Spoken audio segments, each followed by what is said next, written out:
BBA, BCA, BCom computer కోర్సులో 100% placement లభించే ఏకైక డిగ్రీ కాలేజ్ కూకట్పల్లిలోని ఐక్రియేట్ డిగ్రీ కాలేజ్ 8367215215. నమస్తే అమ్మా. నమస్తే అమ్మా. అమ్మా, పహల్గామ్ ఉగ్రదాడి గురించి మీ స్పందన ఏంటి? అసలు ఎందుకు ఇలా జరిగింది? ఇంత worst of the worst case అయితే ఈ మధ్య కాలంలో మళ్ళీ ఇంకెప్పుడు చూడము, ఇంకా పై చూడకూడదంట, అసలు చూడకూడదు కూడా. ఏం చేయాలంటారమ్మా? అమ్మ, కొంచెం జాగ్రత్తగా ఉండవలసిందేమో అనుకుంటా. ఎందుకంటే జాగ్రత్తలు తీసుకునే ఉన్నారు, కానీ కాశ్మీర్ చాలా ప్రశాంతంగా ఉంది, ఎన్నికలు కూడా అయినాయి, ప్రజాస్వామ్యం అక్కడ అమల్లో ఉంది. అందుకని అందరూ దాన్ని చాలా తేలిగ్గా, అక్కడక్కడ నుంచి హింట్స్ వస్తున్నా కూడా లైటర్ వేలో తీసుకున్నారు. హింట్స్ కూడా ఎక్కడ పెద్దగా రాలేదు. ఇంటెలిజెన్స్ రిపోర్ట్లు ఏమన్నా ఉన్నాయేమో గానీ బయటకైతే ఏమీ లేవు. మనం మామూలుగా సోషల్ మీడియాలో కానీ సోషల్ గా కానీ బయట ఎక్కడ ఏ హింట్స్ లేవు. కాకపోతే ఒక స్టేట్మెంట్ అది ఇచ్చాడు, కాశ్మీర్ మాదే, ఓకే మాదే అన్న మాట. అంటే ఊరికే అప్పుడప్పుడు ఆర్భాటంగా మాట్లాడుతూ ఉంటారు కదా, ఓడిపోయేవాడు గట్టిగా అరుస్తూ ఉంటాడు నేను గెలుస్తాను అని. అట్లా అనుకోవడం జరిగింది. కొంచెం రిలాక్స్ అవ్వకుండా ఉండాల్సింది. ఇంత ఎన్నికలు జరిగిన గనక ప్రశాంతంగా ఉంటుంది అని మనం దాన్ని తేలిగ్గా తీసుకున్నాం. ఎన్నికలు జరిగినా ప్రశాంతంగా ఉండదు అనేటటువంటి విషయాన్ని గురించి మనస్సులో జాగ్రత్త పడి ఉండాల్సింది. టూరిస్టుల మీద పడతారని కూడా, టూరిస్టుల మీద పడతారని అనుకోలేదు, కానీ వాళ్ళ ప్లాన్ అదే జరిగింది. ఎందుకు జరిగిందంటే, ఎంతసేపు మనకి ఉగ్రవాదుల దాడి ఎప్పుడూ కూడా సైనికుల మీద వాళ్ళ మీదే ఉంటుంది గాని, లేకపోతే పోలీస్ డిపార్ట్మెంట్ మీద ఉంటుంది గాని టూరిస్టుల మీద ఉండదు. కానీ ఎందుకు జరిగిందని మనం ఊహించవచ్చంటే, కాశ్మీర్ లో ఆ ప్రాంతంలో అంతా కూడా ఆదాయం వాళ్ళకి టూరిస్టుల మీదే. అది సుమారుగా స్విట్జర్లాండ్ లాగా, మినీ స్విట్జర్లాండ్ లాగా మన వాళ్ళు అనుకుంటూ ఉంటారు. అటువంటి ప్రదేశానికి టూరిస్టుల మీద గనక దాడి చేసినట్టే టూరిజం అయిపోతుంది. టూరిజం అయిపోయింది అంటే ఇంకా అసలు కాశ్మీర్ లో ఆదాయమే ఉండదు, ఇంకెవరు అటు రారు అని ఊహ అయ్యి ఉండాలి. మనం అనుకున్న మాట. వెకేషన్ టైము ఇప్పుడు వేసవి కాలం, సెలవులు కనుక టూరిజం బాగా అభివృద్ధి చెందేటటువంటి సమయం. ఈ సమయంలో టూరిస్టుల మీద గనక చేసినట్టయితే ఎవరెక్కడికి రారు. సైనికుల మీద చేస్తే పర్వాలా, వచ్చే అవకాశం ఉంది మళ్ళీ. కానీ దాని మీద పైగా మన దేశం వాళ్ళేనా, అందరి దేశాల వాళ్ళు కూడా వస్తారు, ఇతర దేశాల వాళ్ళు కూడా వస్తారు. అన్ని రాష్ట్రాల నుంచి వెళ్ళేది టూరిస్ట్ ప్లేస్ కి అన్ని ప్రాంతాల వాళ్ళు పెడుతూనే ఉంటారు కదా, అది కారణం అయి ఉంటుంది. పైగా చేసినటువంటి భయంకరమైన విషయం ఏమిటంటే, ఇండియన్ ఆర్మీ డ్రెస్సులు వేసుకుని మరీ చేశారు. ఇంకోటి భయంకరమైన విషయం ఏమిటంటే, చంపే వాళ్ళని హిందువులో కాదో తెలుసుకుని మరీ చంపారు. అక్కడ అసలు ఎలా మండిపోవాలంటే, కుంభకర్ణుడు యుద్ధం చేసేటప్పుడు ఇలా తినేస్తూ వానర్లతో పాటు కొంతమంది రాక్షసులు కూడా తినేశాడు ఆవేశంలో.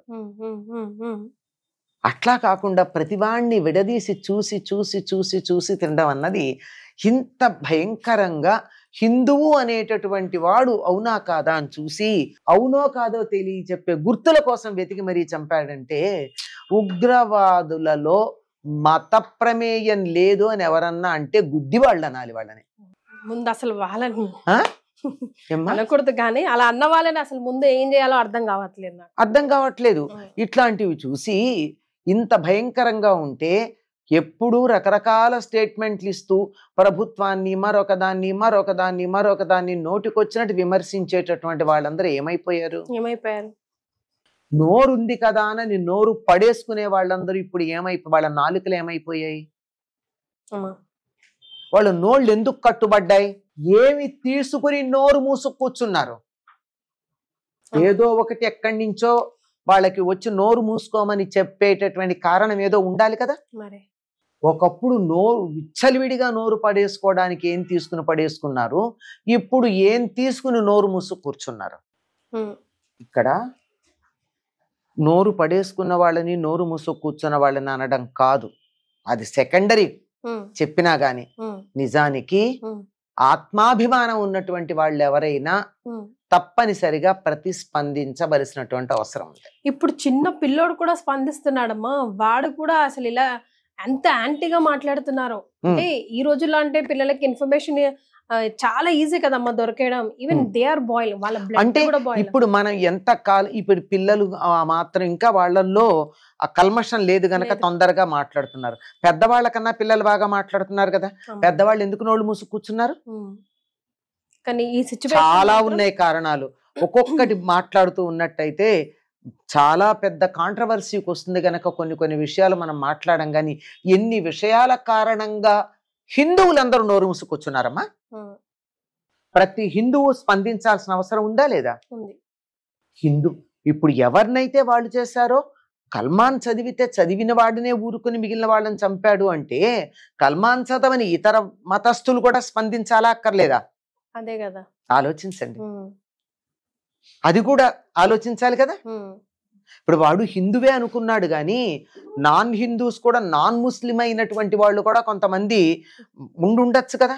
వాళ్ళ గురించి ఏంటి అసలు ఇంత ఇదిగా చేశారు అంటే అసలు కడుపు కాదు మండేది, శరీరంలో ఉన్న రక్తంలో ఉన్న ప్రతి కణం మండిపోతుంది. శరీరంలో మన మాంసంలో ఉన్న ప్రతి అణువు ప్రతిస్పందిస్తోంది.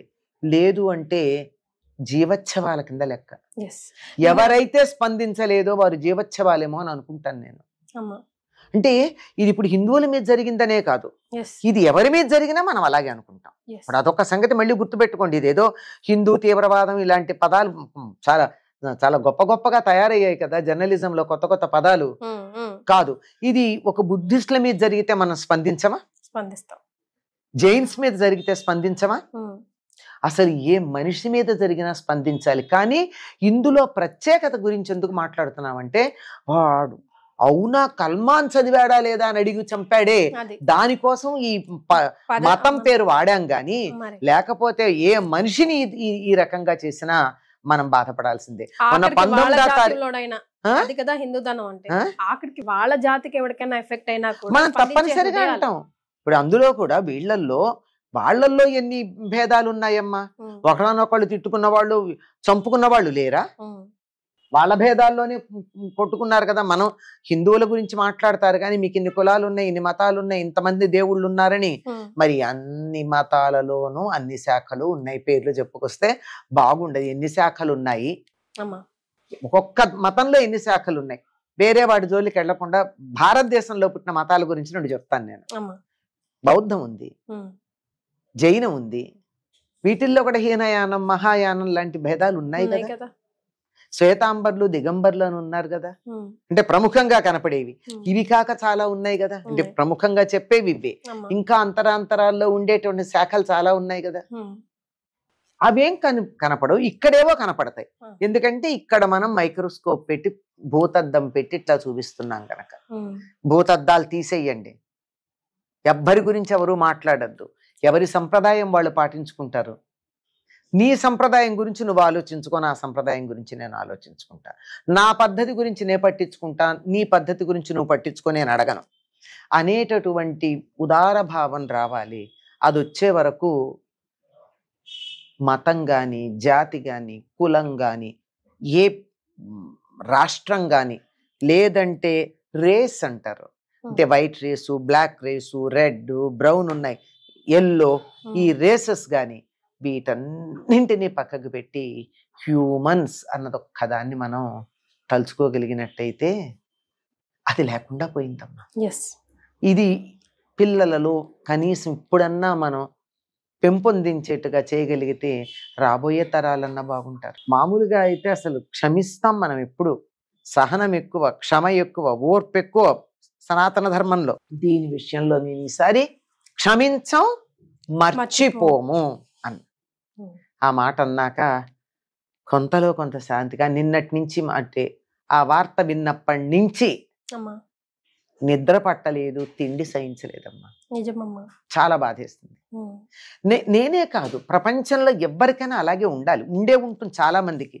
నాకు మాట్లాడే అవకాశం కలిగింది. అవకాశం లేకుండా ఇంతకన్నా ఎక్కువగా కడుపు మండిపోతున్న వాళ్ళు ఎంతమంది ఉంటారు. వాళ్ళ వంక చూస్తే వాళ్ళ కళ్ళల్లోంచి నిప్పు రవ్వలు వస్తూ ఉంటాయి. ఇంట్లో ప్రశాంతంగా లేకుండా కూడా చాలా మంది ఉండొచ్చు. నిన్న మొన్న 19వ తారీఖు పెళ్లి చేసుకు వెళ్ళినటువంటి ఆ మిలిటరీ ఆఫీసర్స్ ఎలా ఉన్నారండి, వాళ్ళ జీవితాలు ఏమిటి? పైగా వాళ్ళ మీద పక్కన కూర్చున్న భార్యల మీద నోటుకొచ్చినట్టు కామెంట్సా? అది కూడా అదెవరు వాళ్ళు కాదు, మన వాళ్ళు చేస్తారు. చాలా వాళ్ళు ఎంత కనపడుతూ ఓపెన్ గా టెర్రరిస్టులు అనుకుని ఉన్నారో వాళ్ళకన్నా వరస్ట్ టెర్రరిస్టులు ఈ కామెంట్స్ చేసిన వాళ్ళు ఉన్నారు.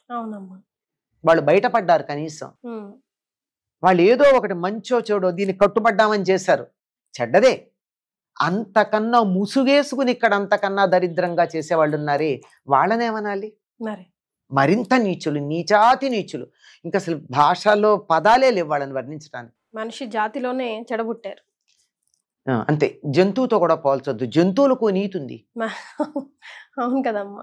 అంచేత మనిషిని ఎప్పుడూ జంతువుతో పోల్చకండి, మీకు నచ్చితే పోల్చండి. విశ్వాసపాత్రంగా ఉంటే కుక్క అనండి, చాలా సంతోషం. అంతేగాని ఏ జంతువుతోనూ మనిషిని పోల్చొద్దండి. జంతువులు వాటి లక్షణాలను అవి చాలా జాగ్రత్తగా కాపాడుకుంటున్నాయి. మనిషికి మనిషి లక్షణమే లేదు, జంతువు అనడానికి వీల్లేదు. నికృష్ట జాతి ఇది, అంతే. సో ఈ ఆత్మశాంతి వాళ్ళకి పోయిన ఆత్మశాంతి అన్నది మన సంప్రదాయం కాదమ్మా. మన వాళ్ళు వెయిట్ చెయ్యరు జడ్జిమెంట్ డే కోసం, నేరుగా స్వర్గానికే వెళ్ళాలి, వీర స్వర్గం కిందే పరిగణించాలి. దానికోసం ఇవాళ సాయంకాలం మేము చాలా కొన్ని ప్రార్థనలు అవి చేయబోతున్నాం. ర్యాలీల వల్ల జరిగేది ఏమంటే 10 మందికి తెలుస్తుంది అంతే. మేము వైదిక సంప్రదాయం ప్రకారం వేదం చదివినటువంటి 3 వేదాలు విడివిడిగా, ఒక్కొక్కళ్ళు ఒక్కొక్క వేదంలో పండితులు, వాళ్ళ చేత వేదం చదివించి వాళ్ళకి ఉత్తమ గతులు కలిగేటటువంటి కార్యక్రమం ఒకటి వాళ్ళ సాయంకాలం నిర్వహిస్తున్నాం మేము. సూపర్ అమ్మా. అదే, అంతకన్నా ఇంతకన్నా ఏం మాట్లాడలేకపోతున్నాం. చాలా బాధగా ఉంది తలుచుకుంటే. ధన్యవాదాలు.